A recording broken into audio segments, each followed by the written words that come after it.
Hello दोस्तों, स्वागत है आपका मेरे यूट्यूब चैनल। दोस्तों मैं सोनू सर आपके सामने दोबारा हाजिर हूँ एक नए पेपर सेट के साथ में। दोस्तों जैसा कि हम जानते हैं, इंडियन एयरफोर्स अग्निवीर की वैकेंसीज आ चुकी हैं और अब उसके एग्ज़ाम भी होने वाले हैं। जिन बच्चों ने फॉर्म भरा था, बहुत बहुत शुभकामनाएं उनको, और उन सभी बच्चों को बेस्ट ऑफ लक जो अच्छे से तैयारी कर रहे हैं। देखिए, मैं आपको एक बार थोड़ा सा फिर से याद दिला दूँ। 22 मार्च 2025 आपकी एग्ज़ाम डेट डिसाइड हो गई है। अब समय बहुत कम रह गया है। आज जब मैं इसको बना रहा हूँ तो आज शायद 11 या 12, आज 11 तारीख है ना। तो अब समय कुछ कम ही रह गया हमारे पास में। ये कुछ 10 दिन का करीब समय हमारे पास में रह गया। कुछ दिन फेस्टिवल में भी चले जाएंगे। रोजाना रात को 9 बजे हम आपके लिए पेपर सेट लेकर आते हैं, और इस पेपर सेट के अंदर हम लोग बिल्कुल वही चीज़ें आपको देते हैं जो ओरिजिनल एग्ज़ाम पेपर में आती हैं। जैसा उस पेपर का पैटर्न है, जिस तरह से क्वेश्चन आते हैं, वो सारे हम डिस्कस करते हैं। अभी तक आपको ज़ीरो नॉलेज रखते हो अगर आप ग्रामर के मामले में, वोकैब के मामले में, कॉम्प्रिहेंसिव पैसेज के मामले में, तो बिल्कुल ना घबराएं। आप बिल्कुल सही जगह पर हैं। आप बस इन पेपर सेट्स को कंप्लीट कर लीजिए। मैं करीब यहाँ पे 50 पेपर सेट आपको दूंगा। कितने पेपर सेट हो जाएंगे? 50 हो जाएंगे। इन 50 सेट्स को ही करने के बाद में आपको कहीं कुछ एक्स्ट्रा करने की ज़रूरत नहीं है। यूट्यूब पर सबसे बड़ी सीरीज़ हम ही चला रहे हैं। मेरे चैनल पर ही सबसे बड़ी सीरीज़ चल रही है, जहाँ तक मेरे को जानकारी है। अभी तक 50 सेट, मेरी सारे सेट्स आपको फ्री ऑफ कॉस्ट मिलेंगे। इसका मैं कोई फ़ीस चार्ज नहीं कर रहा हूँ, केवल इसीलिए कि बच्चे का सिलेक्शन हमारे यहाँ से हो। ऑफलाइन में तो बहुत बच्चे हैं, लेकिन हम चाहते हैं कि ऑनलाइन पर भी हमारे बच्चों का सिलेक्शन हो, इसलिए फ्री ऑफ कॉस्ट आपके पास में सिलेबस मिलता रहेगा। अगर आपको रागा का सिलेबस भी चाहिए तो मेरे को मैसेज कर दीजिएगा, मैं आपको रागा के सिलेबस के भी लिंक शेयर कर दूंगा मैं। तो चलिए शुरू करते हैं बिना समय गवाए। यहाँ पर देखिए, ये पूरा इंग्लिश का सिलेबस दे दिया, कौन सा चैप्टर में से क्या आता है, कितने इंपॉर्टेंट है, कैसे नेगेटिव मार्किंग है, टोटल क्या है, ये सब मैंने इसके अंदर क्लियर किया। मैं क्वेश्चन से स्टार्ट करूंगा। देखिए, मेरे वीडियोस में फालतू इधर उधर की बातें नहीं होती हैं। मैं केवल एग्जाम पॉइंट ऑफ व्यू से ही बात करता हूँ, क्योंकि मुझे मालूम है, मुझे पता है कि टाइम की वैल्यू कितनी ज़्यादा है एग्जाम के अंदर। टू ईट यानी भोजन करना, नॉट बी ईटन भोजन नहीं करना। That is the imperative for the caterpillar existence. देखिए, कैटरपिलर जो होता है, कैटरपिलर के लिए, उसके अस्तित्व के लिए भोजन करना या भोजन नहीं किया जाना, ये उसके लिए बहुत ज़रूरी है। The leaf roller reduce the risk being picked off the predator by slicking together a temporary shelter which to be fed on the rest. देखिए, ये जो कैटरपिलर होते हैं, रहते किस पर हैं? ये एक पत्ती के ऊपर रहते हैं। किस पे रहते हैं बेटा? पेड़ की पत्ती के ऊपर रहते हैं कैटरपिलर। और ये पत्तियां क्या हो जाती हैं? फोल्ड हो जाती हैं। जब ये पत्ती फोल्ड हो जाती है तो इसी के अंदर कैटरपिलर जो है, रेशम का जो कीड़ा होता है कैटरपिलर, वो उसके अंदर छिपा हुआ रहता है। इससे वो क्या है, किस किस से बचता है? प्रेडेटर्स, शिकारियों से बचता है। ठीक है। और उस शेल्टर के अंदर, उस शरण स्थल के अंदर वो रेस्ट करता है। फीड, भोजन भी करता है, रेस्ट भी करता है। Adopting a different line of defence, the jelly slugs extrude to sticky translucent coated them and may foul the mouth part of the marauding ant. Marauding ant का मतलब क्या होता है? ऐसी जो शिकारी चींटियां या लुटेरी चींटियां। तो ये जो चींटियां जब इनके ऊपर अटैक करने आती हैं, तो इसके जो मुंह से एक सलाइवा निकलता है, एक जेली टाइप का लिक्विड निकलता है। वो लिक्विड क्या करता है? चींटियों को, मुंह को खराब कर देता है, तो जिससे चींटियां भी इस पर अटैक नहीं कर पाती हैं। So it's part that the aquatic larva by its watery element fashion a portate hideout from the fragment of the aquatic leaves। तो ये जो वाटरी एलिमेंट्स होता है, इसको बहुत ज़्यादा मदद करता है। Cutting a serpentine trail as it is feeds on the tender young leaves. ये क्या करता है? पेड़ों को जो है, पेड़ की पत्तियों को काटता है, उसी की पत्तियों को खाता है, उसी पर ही जीवन अपना व्यतीत करता है। ये सर्पेंटाइन सांप के आकार में रहती हैं। ठीक है। The minute the citrus leaf minor spends his entire larval life inside the host plant and thus keeping the appetizing body safely under the wrap। देखिए, जब ये चलता है, जब कैटरपिलर जब ये चलता है, तो क्या करता है? कुछ लार्वा छोड़ता जाता है, एक लाइन बनाता जाता है। और ये जो लाइन होती है, इसके लिए सेफ्टी लाइन भी होती है। और इससे ये भी पता चलता है कि ये किस तरह पे, किस किस जगह पे जा रहा है। जो चींटियां जैसे इसको खाने आती हैं, तो जो वाटरी एलिमेंट है, जो लार्वा निकलता है इसके मुंह से, वो लार्वा क्या करता है? चींटियों का भी दिमाग खराब कर देता है। दूसरी बात, जब ये पत्तों से ढका रहता है, एक पत्ते के अंदर जब ये छिप जाता है या ढक जाता है, तो इसके ऊपर जो प्रेडेटर्स होते हैं, दूसरे जो शिकारी होते हैं, वो भी अटैक नहीं कर पाते। और इस तरीके से यह पेड़ के पत्ते से अपनी भूख को भी मिटाता है और अपने आप को छिपा के भी रखता है। चलिए क्वेश्चन 1 पर आ जाते हैं। Which variety of the caterpillar build shelter to protect them self. कौन सी वैरायटी बनाती है? आंसर हो जाएगा इसका A for America, leaf rollers and aquatic larva. ये जो है ये जो क्या होते हैं इसके शरणालय स्थल होते हैं जहाँ पर ये छिपते हैं। ठीक है, क्वेश्चन नंबर 2 पर आ जाइए। Which one of the following pair of the world in the passage describe the enemy of the caterpillar. Caterpillar के शत्रु के बारे में बताना है आपको। कौन कौन इसके शत्रु हैं भैया? क्या सरपेंटाइन, सर्पीले आकार के होस्ट? नहीं। प्रेडेटर्स यानी शिकारी, और मैरोडोइंग ये कौन होते हैं? मैरोडोइंग ये चींटियां होती हैं। ये कैसी चींटियां होती हैं? ये लुटेरी चींटियां या भुक्कड़ चींटियां होती हैं। तो ये तो नहीं होगा, ऑप्शन नंबर बी ही इसका सही आंसर होगा। ठीक है, आगे देखिए। The main idea of the passage that is that caterpillar का पैसेज का मेन आइडिया क्या है बताइए? सही इसका आइडिया है option number B, have to protect themselves while feeding. देखिए इस पैसेज के अंदर मेन चीज़ यही बताई गई है कि एक कैटरपिलर कैसे अपने जीवन का संरक्षण करता है, पत्ते के अंदर छिप जाता है और पत्ते को खा भी लेता है। ठीक है, आगे बढ़ूंगा क्वेश्चन नंबर 4 पर। बेटा क्वेश्चन नंबर जो 4 है वो एरर को बताना है आपको, स्पॉटिंग एरर फाइंड आउट करनी है।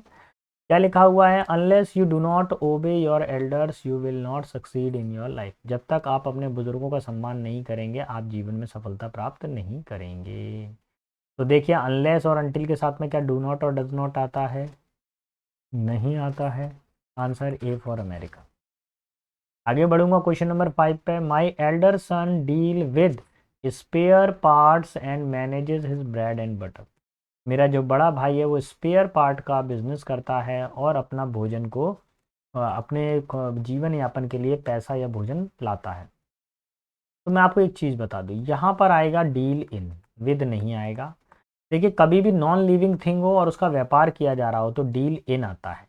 लेकिन अगर मान लीजिए उस व्यक्ति का व्यवहार अच्छा है, डील विद रोहन, तो जैसे हम लोग रोहन से बातचीत कर रहे हैं, रोहन से डील कर रहे हैं। जब कभी पर्सन आता है बेटा तब आप किसका यूज़ करिए? डील विद का यूज़ करिए।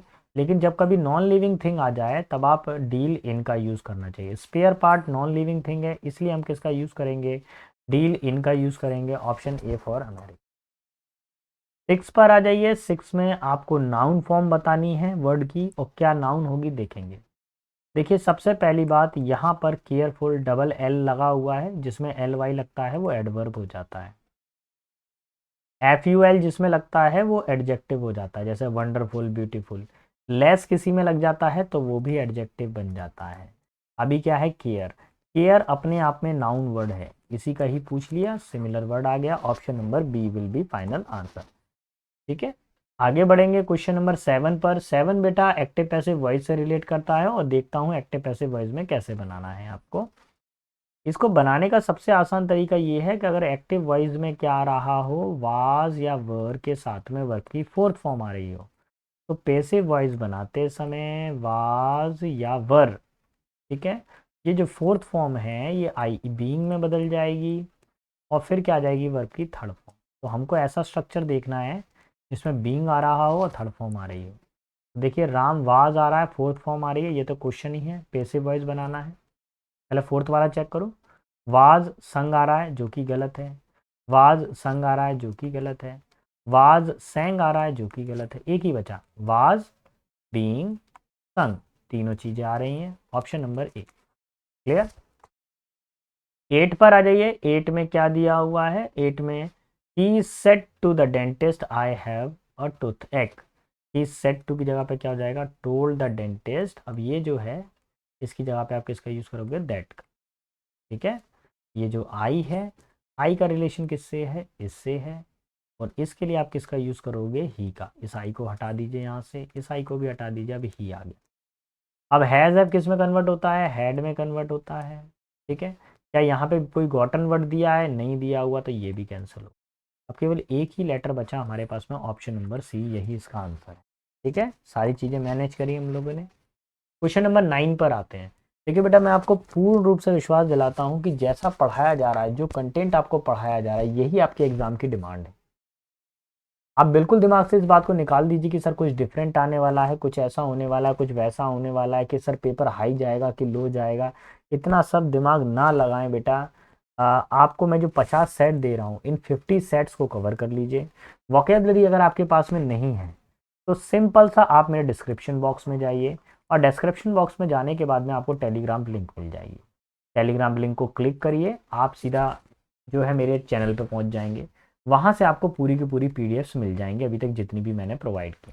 फिर भी अगर आपको कन्फ्यूजन है, सर मैं ढूंढ नहीं पा रहा हूँ, सर मेरे को मिल नहीं पा रही है, तो देखिए सिनोनिम्स के 100, एंटोनिम्स के 100, वन वर्ड्स के 100, ईडियम एंड फ्रेजेस के 100, बस इतने इतने टॉप मोस्ट 100 वोकैब मैंने उसमें प्रोवाइड कर रखी है। उसी पीडीएफ को अगर आप याद कर लेते हैं, देखिए 5 क्वेश्चन आएंगे वोकैबलरी के, और मैं भविष्य वक्ता तो हूँ नहीं हूँ, लेकिन चैलेंज के साथ मैं ये कह सकता हूँ कि 4 क्वेश्चन उसी फाइल में से आते हैं, और कई बार 5 के 5 छपे आते हैं। लेकिन ज़्यादा लंबी लंबी फेंकना भी नहीं चाहिए। इतिहास में जो है वो अभी तक यही है मेरे पास, जो पिछले 5-6 साल का रिकॉर्ड है उससे मेरे को ये मिला है कि जो फाइल मैं प्रोवाइड कर रहा हूँ उसमें से ही डेटा आ रहा है, अगर आप याद कर लेते हैं तो। ऑफलाइन वाले बच्चों को तो ताबड़तोड़ याद करवा दिया, कहीं से भी उठाकर पूछ सकते हैं, और हम पूछते भी हैं क्लास के अंदर।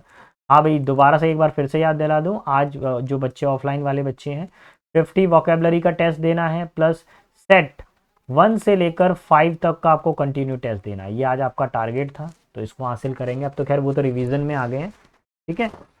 तो यहाँ पर आप करेक्ट स्पेलिंग वाला बताना है, आपको करेक्ट स्पेलिंग का चयन करना है, आंसर बताएंगे। इसकी जो सही स्पेलिंग होगी, ऑप्शन नंबर पहला वाला सही है क्या, यहाँ SIUN है, नहीं आएगा। डिटर्मिनेशन यहाँ पर TIR आ रहा है, ये भी गलत है। देखिए डेटर ये ठीक है, MIN ये भी ठीक है, एशियन ये भी ठीक है। तो ऑप्शन नंबर सी बिल्कुल करेक्ट है, और बाकी जो ऑप्शन है वो गलत माने जाएंगे, ठीक है। आगे देखेंगे क्वेश्चन नंबर 12 पर।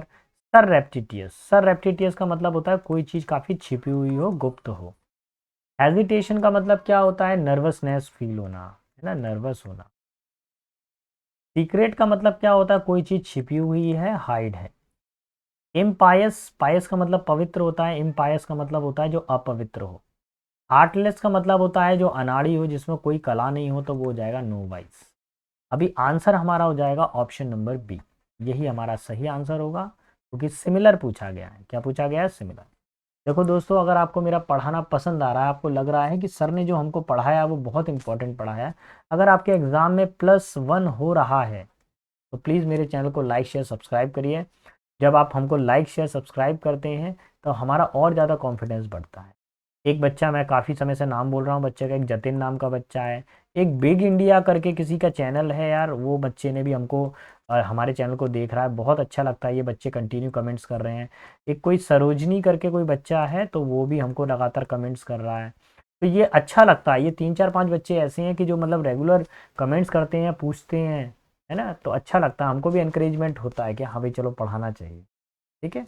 करते रहिए बेटा, सिलेक्शन ज़रूर होगा, और कोई भी डाउट हो मुझे व्हाट्सएप मैसेज कीजिए, टेलीग्राम मैसेज कीजिए। ब्रूटल का मतलब क्या होता है, जो काफ़ी ज़्यादा कैसा हो, हिंसक हो, है ना, जानवरों जैसा, कैसा हो, जानवर जैसा, जानवर, जानवर जैसा का व्यवहार कैसा हो, जानवर जैसा व्यवहार हो काफ़ी ज़्यादा, ठीक है। कंपैशनेट का मतलब क्या होता है, दयालु व्यक्ति, ठीक है। नेक्स्ट है ह्यूमेन, ह्यूमेन का मतलब होता है मानवीय, इसके अंदर कैसे गुण हो, मानवता जैसे गुण। सैवेज का मतलब क्या होता है, आप जंगली कह सकते हैं। और सिंपैथेटिक का मतलब क्या होता है, सहानुभूति, सहानु सहानुभूति, ठीक है। अभी हमको करना क्या है बताइए, क्या आंसर करेंगे आप। देखिए ब्रूटल है, इसका सिमिलर बताना है, तो आंसर हो जाएगा सी फॉर कलकत्ता। सैवेज यानी जंगली या बर्बर, ये भी कह सकते हैं। क्वेश्चन नंबर 12 पर आ जाते हैं। Feeling of A intense longing for something, किसी चीज़ की बहुत ज़्यादा याद आना। लॉन्ग फॉर का मतलब क्या होता है, याद आना। अपैथी का मतलब क्या होता है, अपैथी का मतलब होता है उदासीनता, इनडिफरेंट, या उदासीनता, सैडनेस बोल सकते हैं, सैडनेस। और यार्निंग का मतलब क्या होता है, यर्निंग का मतलब होता है किसी चीज़ को लेकर काफ़ी ज़्यादा तड़प होना, ठीक है। स्टेटिटी का मतलब क्या होता है, तृप्ति होना, कोई भोजन कर लिया और आपको तृप्त हो गए तो तृप्ति हो गई। ग्रेटिफिकेशन का मतलब क्या होता है, सेटिस्फैक्शन होता है, कंटेंटनेस होता है, संतुष्टि होता है इसका। अभी मैं क्या आंसर करने वाला हूँ, किसी चीज़ की बहुत ज़्यादा याद आना, तड़प होना, ऑप्शन नंबर बी। क्लियर। चलिए बढ़ता हूँ मैं क्वेश्चन नंबर 13 की तरफ, और 13 में क्या दिया हुआ है। ऑलवेज का मतलब होता है हमेशा। रेगुलर का मतलब होता है जो कोई भी चीज़ नियमित हो, नियमित। समटाइम्स का मतलब होता है कभी कभी। एनी टाइम कभी भी। सेल्डम कभी कभार।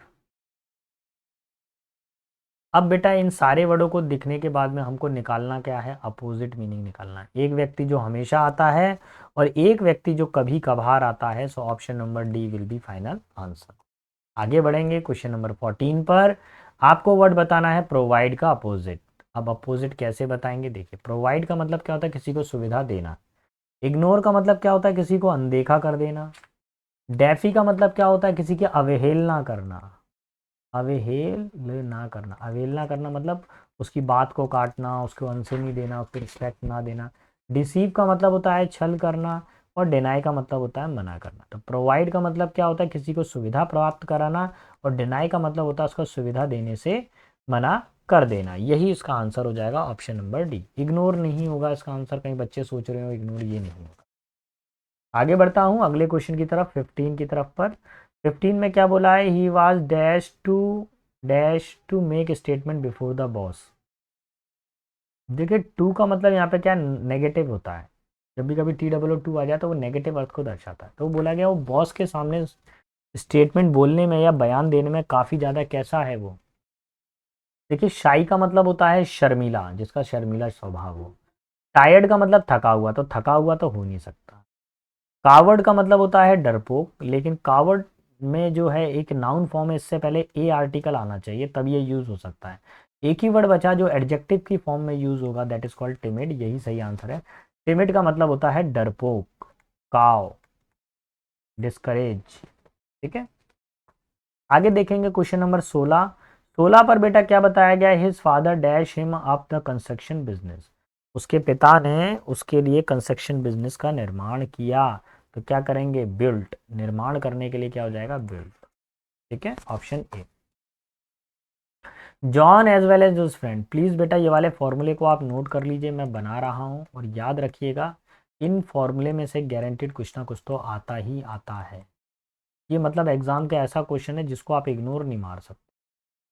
देखिए कभी भी सेंटेंस के बीच में एज वेल एज आ जाए, ठीक है, विद आ जाए एज वेल एज की जगह, टुगेदर विद आ जाए, ठीक है, अलोंग विद आ जाए,